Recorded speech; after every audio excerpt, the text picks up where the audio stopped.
программистҳо мо аллакай дар бораи телеграм-бот бисёри чизҳоро медонем ва ҳозимаш мо дар якмин закази хидмат нишон метавонем ки чӣ хеле буд структураш. В целом мо дар боти дар кор буд ки дар даруни боти мо ҳастанд магазинҳо.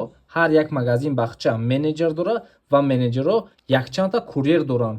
Курьерҳо бошанд ба ҳар як магазин пайваст кардагиянд. Бояд ки ҳамин системаро ма мекардам дар база даних реализоват карда ҳамаш тобои пайваст кор мекард. Ҳангоми менеҷер мисол курьер добавит кардан обязательно ба магазин привязаш мекард. Вақте ки магазин нав добавит мекунем бояд таҳти менеҷер боша ё ки менеҷери нав сохтем бояд ки таҳти магазин боша ва ҳамаи ҳамин чизҳоро бояд ки якҷоя ма якмин заказанда мекардам ва хушбахтона майра хушрӯ карда тонистам. Ай ҳамин заказам бачаҳако диққат 1,500 сомонӣ ма кор кардам ки муддати 2 ҳафтада ма корш кардам бе ягон нейронка. 2 ҳафтада ҳамин хел заказа ма кардагӣ будам ва якм заказам буд соли 2023.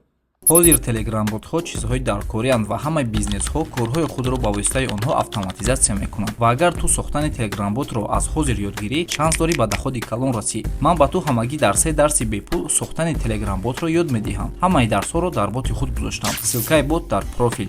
Агар наёфтӣ дар директ навис.